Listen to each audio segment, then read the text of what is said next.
31 ans après le succès de la révolution démocratique, je dis que le Mali se trouve confronté à un certain nombre de défis dont on peut énumérer quelques-uns. C'est un pays fragile, divisé et très divisé. 31 ans après, c'est le constat que nous pouvons faire. C'est un pays qui est menacé dans son existence. Le Mali est aujourd'hui un pays menacé dans son existence. Un pays où l'État ne contrôle pas des régions entières du territoire qui sont sous le joug de groupes terroristes internationaux ou locaux, que ce soit l'État islamique ou le RVM, le Rassemblement pour la victoire de l'islam et des musulmans, ou connu sous le nom de JNIM. Un pays où la menace séparatiste est particulièrement ravivée ces derniers mois. C'est un pays où la menace séparatiste est particulièrement ravivée ces derniers mois. Dans quelques jours, nous aurons un indicateur. Parce que dans quelques jours, ce sera le 10e anniversaire de la proclamation de l'indépendance de l'Azawad. L'on verra la façon dont ce 10e anniversaire sera célébré. Ça nous donnera une indication de la force de la menace terroriste dans un contexte de crise et d'affaiblissement de notre pays. C'est un pays qui vit sous les sanctions. C'est aussi la réalité de notre pays aujourd'hui, 31 ans après le 26 mars. C'est un pays qui connaît un isolement régional et international sans précédent. C'est un pays où plus de 47% des 21 millions de Maliens vivent dans l'extrême pauvreté avec moins de 500 francs par jour. 47% des 21 millions de Maliens vivent dans l'extrême pauvreté avec moins de 500 francs par jour. C'est ça notre réalité. C'est un pays dont 81% de la population a moins de 40 ans. C'est une population incroyablement jeune, avec tout ce que cela représente comme potentiel, mais tout ce que cela représente comme défi, comme étape à franchir. C'est un pays qui traverse, je pense que c'est la palissade, une crise politique et institutionnelle depuis les coups d'État de 2020 et 2021. Un pays où les libertés démocratiques fondamentales sont sous forte pression. Un pays où les réseaux sociaux occupent une place spéciale dans la vie du pays.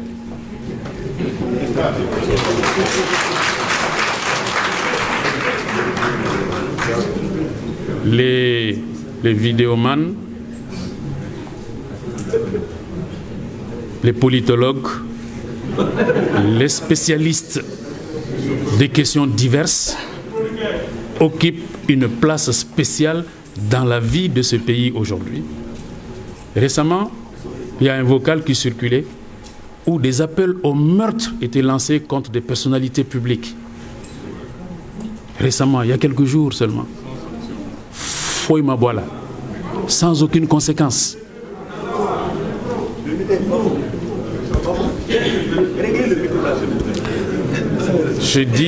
Je soulignais l'importance des réseaux sociaux, des vidéos, des vidéastes dans la vie du Mali aujourd'hui. Ça, c'est notre réalité, 31 ans après la révolution démocratique qui a libéré les énergies.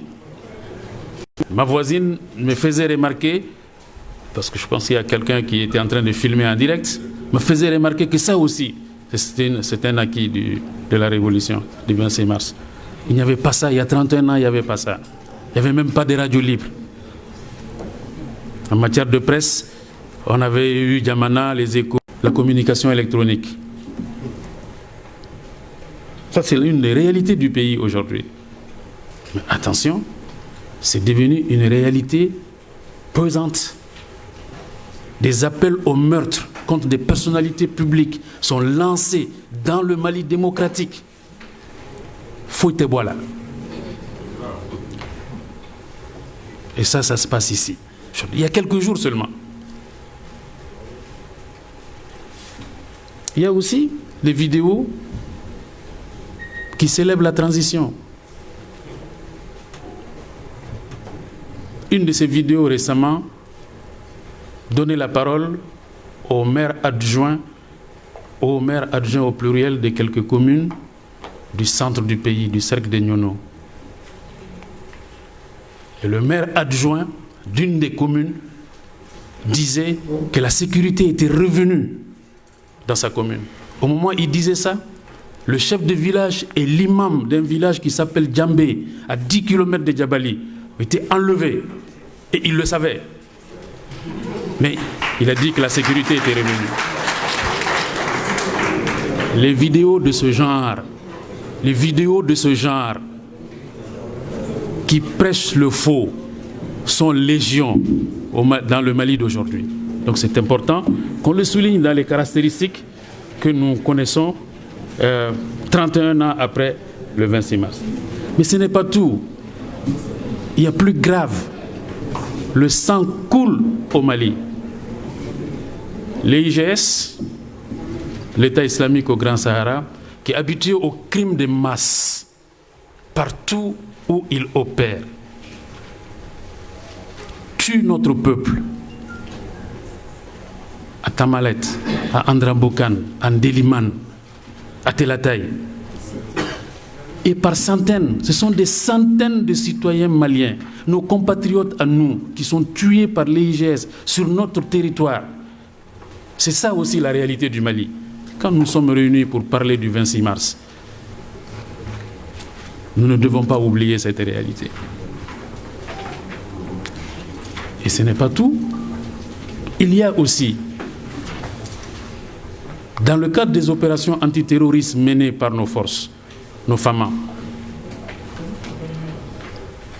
auxquels il ne faut jamais cesser de rendre hommage pour les sacrifices qu'ils consentent.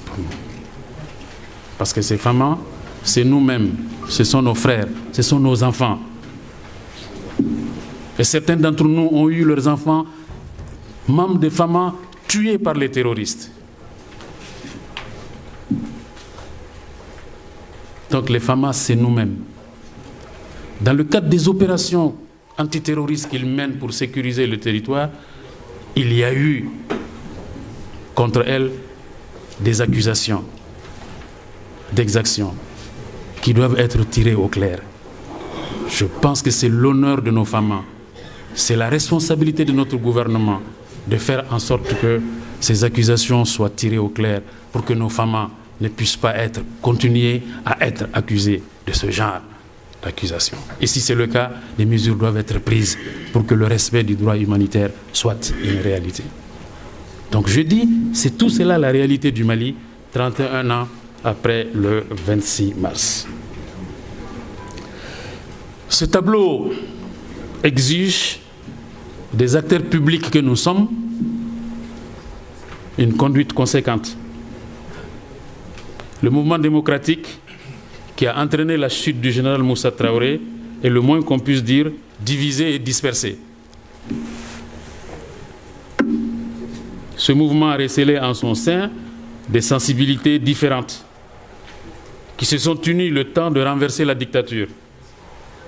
Et ces tendances et sensibilités, certaines sont démocrates libérales, d'autres sont démocrates révolutionnaires, d'autres révolutionnaires de gauche, marxistes révolutionnaires ou partisans de la révolution ininterrompue. N'est-ce pas? Donc, toutes ces tendances-là composaient le mouvement démocratique.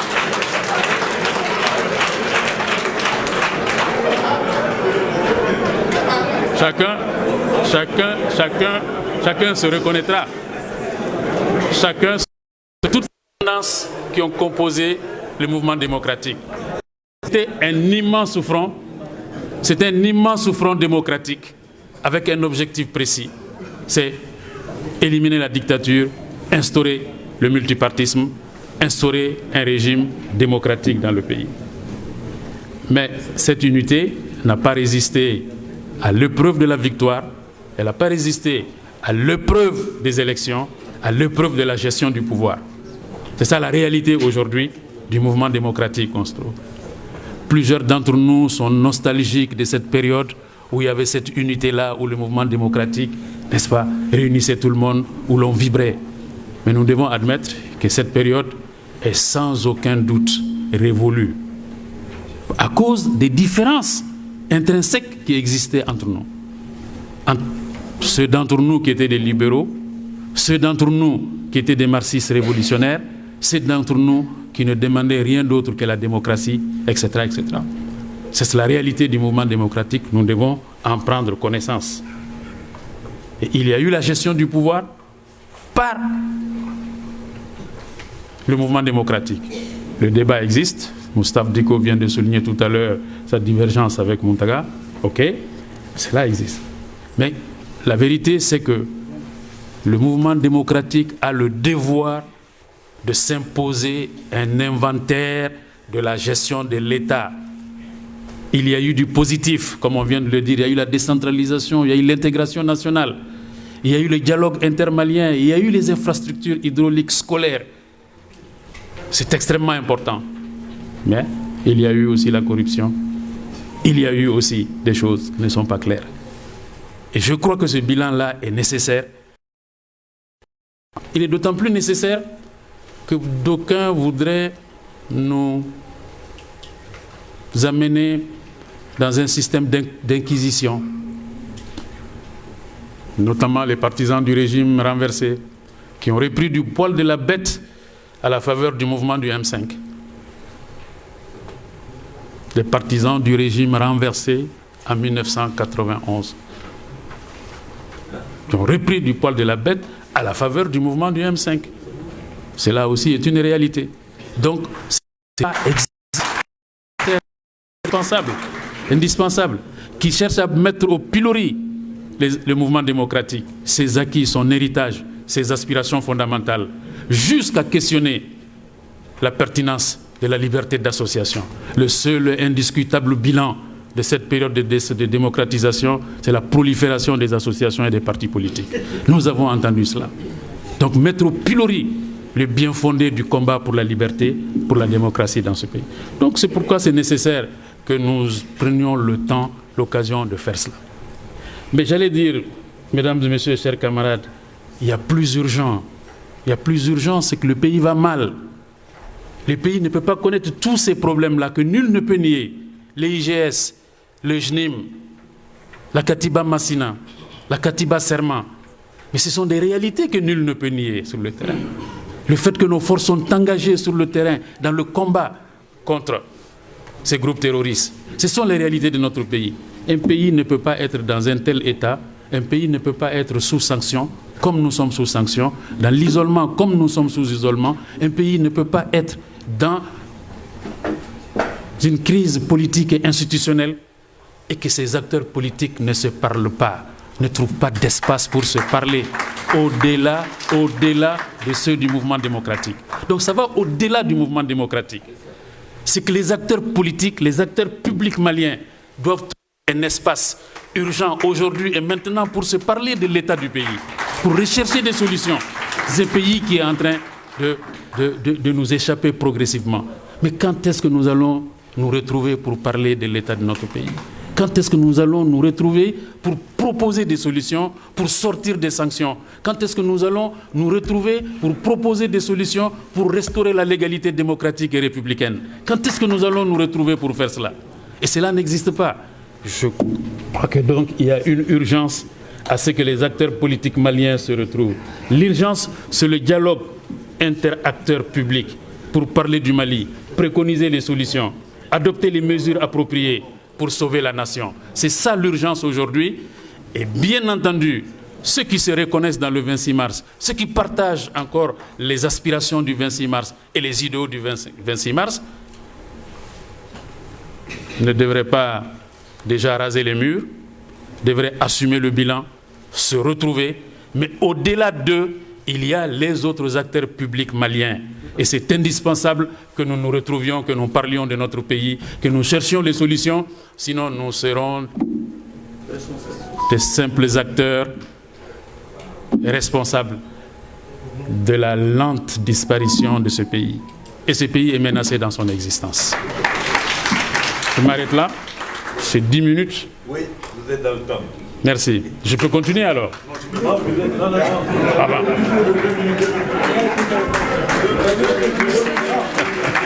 avez 2 minutes encore. J'ai 2 minutes encore. Un bonus. Non, c'est pas un bonus, c'est la bonus. Merci. Merci beaucoup. Un pays qui est cloué au sol, comme le Mali l'est.